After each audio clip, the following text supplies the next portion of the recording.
In the last quarter of 2019, different parts of the world experienced heightened impacts in the environment brought about by climate change. Venice, Italy was devastated by the worst flood in 50 years. Australia was ravaged by bushfires in its hottest and driest year.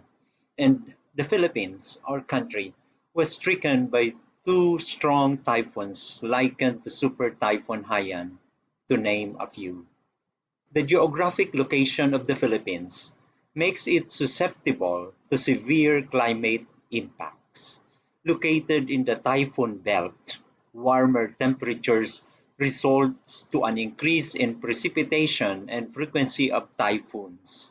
The Philippines, which faces both the impacts of recovering from previous typhoons and the onslaught of new ones, is ranked as the fourth country most affected by extreme events from 1998 to 2018 in German Watch Global Climate Risk Index of 2020.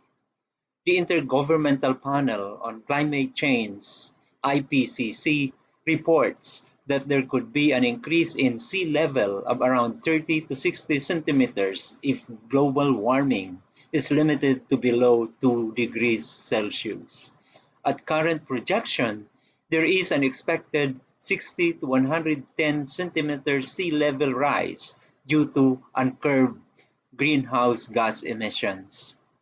Activities from tourism and commerce are not yet accounted, as major cities and 50% of municipalities are located in coastal areas. In addition, recent studies suggest that volcanoes are expected to be more active because of climate change. The study correlated the decrease in ice mass to increase in volcanic activity in Iceland. Being in the Pacific Ring of Fire with 24 active volcanoes, the Philippines would need to prepare for the possibility of frequent and destructive eruptions.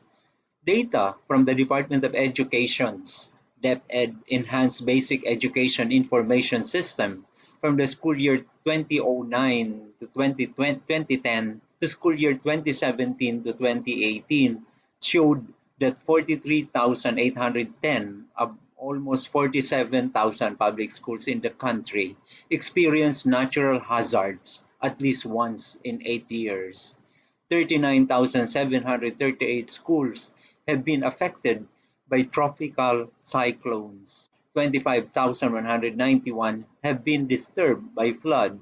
5,824 schools located in coastal areas and 977 schools have been affected by volcanic eruptions.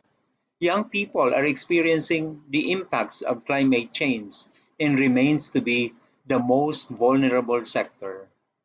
UNICEF reported that climate change exacerbates the many threats to children's well-being, survival, and access to services in the Philippines, including education, water and sanitation, nutrition, and health.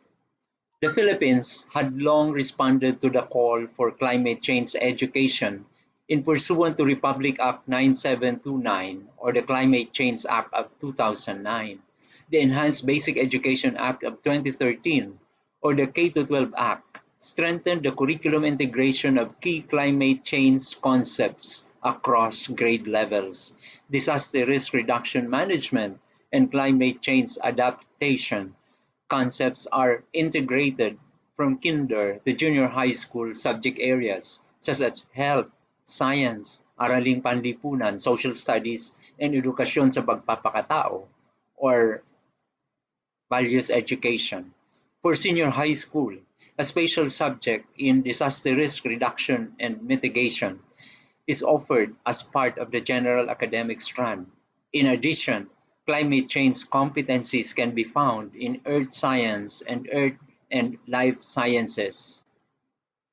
The changes in the curriculum were complemented by co-curricular activities like the establishment of the Youth for Environment in Schools organization and the integration of gulayan sa paaralan, vegetables in the school campuses, and solid waste management and tree planting under the National Greening Program. Every time we raise our voice with regard to the climate crisis, it is because you, teachers, have taught us well, said Joshua Villalubos, grade 12 student and one of the youth leaders behind Coal-Free Negros. The Climate Action Project, which will be launched in October for 6 weeks by Mr. Cohen Timmers, director of Take Action Global Incorporated, will give both teachers and students in the Philippines deeper understanding about climate and environment. Students will not only be sharing findings, but would also be proposing solutions and even actions with their peers in every continent.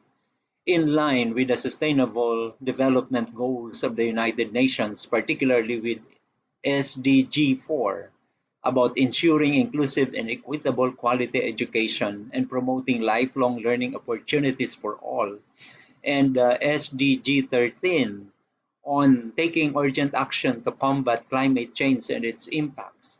We at the Department of Education strongly support the project of Mr. Cohen Timmers, a Global Teacher Prize Top 10 finalist in 2018 and the proponent of the Climate Action Project. As underscored by UNESCO, education is an essential element of the global response to climate change. It helps people to understand and address the impact of global warming, increases climate literacy among young people, encourages changes in their attitudes and behaviors, and helps them adapt to climate change related trends.